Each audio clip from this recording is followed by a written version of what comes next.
little sense of how things have been crazy town in the last 48 hours. Let's take a listen to some of the highlights or lowlights from the campaign trail. I was with Donald Trump in 1980. I was sitting with him on an airplane.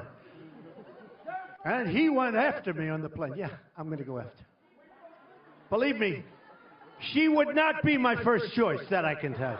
The emails show that behind closed doors, speaking to these international bankers, Hillary Clinton's pledged to destroy the sovereignty of the United States. I'm standing at my podium, and she walks in front of me, right? She walks in front of me, you know. And when she walked in front of me, believe me, I wasn't impressed. How about this? After 15 minutes, we don't know each other. After 15 minutes, she said, well, that was too much. And I decided, 15 minutes? With the ladies in this place, it would be 1 second and it would be smack. We should take a drug test prior, because I don't know what's going on with her. But at the beginning of her last debate, she was all pumped up at the beginning. And at the end, it was like, oh, take me down. She could barely reach her car. All right, so that was just a little bit of it. You know, Mike Emanuel said, Chris, that Hillary Clinton has laid low, and she's letting Donald Trump fill the airways, which he has. And the other thing that's happened is we had something Carl Cameron talked about, which is the suggestion that elections could be rigged in America. And I actually think that that's a topic that put our podcast, before it was a TV show, temporary, on the map, because you talked about how Americans should have faith in our elections. I was thinking about that today. Well, if you were to add up all the blessings that the United States has had as a nation, there are many, many things, more than any other country in the world. But you would certainly put on the list of finalists for the greatest blessing that we have the fact that we have had an orderly and peaceful transfer of power, even as civil war loomed, even as riots raged, even during war. We have had an orderly transition of power, and we've had it 44 times, and this is supposed to be the 45th time. The French are on their 6th republic. We are better at this than anybody in the world, and it is the cornerstone, in fact, of why markets, about why people, about why everybody has confidence in the United States, is because we're big, we're powerful, but we're stable. We're stable. I remember I was thinking earlier today about one of my favorite moments when I worked at the White House was in January of 2009, just as we were preparing to turn over the administration to President Obama. President Bush 43 invited all the living former presidents and President-elect Obama to the Oval Office, and I went in with Robert Gibbs, who was going to be the press secretary for Obama, and I thought about that picture today because it's a remarkable amount of forgiveness that has to happen.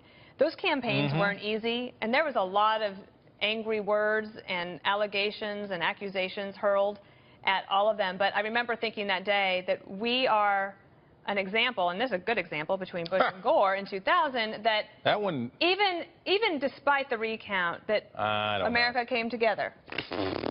Well, we did. I think I think if it hadn't been for September 11th, I think that the way that people feel that. I think that's not true, because they ended up with a lot of President Bush was able to get several pieces of legislation through even before September 11th. No one is taking anything away from No Child Left Behind. I think you guys tax cuts, and they sent me a check. Like it was they sent me a check. I bought a television with it. It was great. Oh, totally. That helped the economy. West Virginia roared into first place as soon as I went and bought that television. You know my point, though, is that we do this over and over. I understand, but my point is there's some crackle in the wire. There's some energy that is dangerous energy that is out there when people feel like the system is rigged and people feel like it doesn't work and they start to question. In 2000, we were told that George Bush stole the election, and Democrats, including Al Gore to a certain extent, worked to delegitimize. But worked to delegitimize Bush's presidency. In 2004, Democrats said that they stole the election in Ohio with Diebold voting machines. In 2008, it was the Black Panthers were blocking Republicans, there are no Republicans in those districts, from voting in Philadelphia, and all kinds of stuff. So I'm not saying this is new. What I'm saying is that September 11th created a pause where people said, wow, we should not be...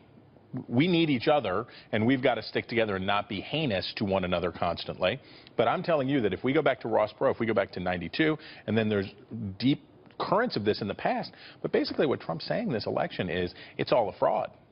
And no matter what, it's a like fraud? No matter what. Like he's down 11 points in Pennsylvania. Well, can we take a look at a couple of the polls and Well, why they might be trying to bring this up now? And you even had Rudy Giuliani, one of his surrogates, suggesting that the inner cities will definitely be rigged because it's not, there are not a lot of Republicans there. Okay, so here you see, this is the Washington Post ABC poll. What do you make of that? Only 4 points. 4 points there. And then if you look at the Wall Street Journal poll, it's like a bajillion points. So the average, so this is why we like polling averages. And there it is, the bajillion point spread. So this would be reflective of a polling average that's like 6, 7 points. This is the normal. We won't know at the end what the average or normal deficit for Trump was until we get to the end, but basically he has been between 2 and 10 points. Is this the normal range for his deficit, 6 or 7 points? Maybe.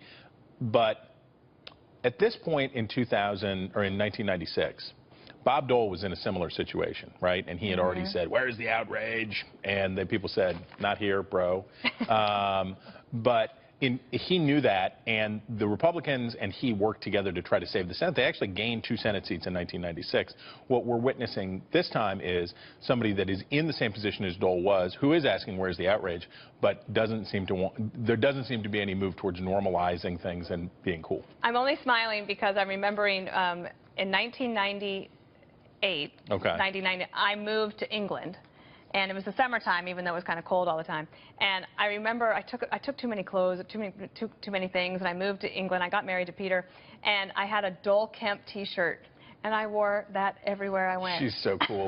She's just the coolest. Total just nerd. the I coolest. still have that T-shirt People somewhere. in Britain just I was knew you were there cool. in 1996. All right.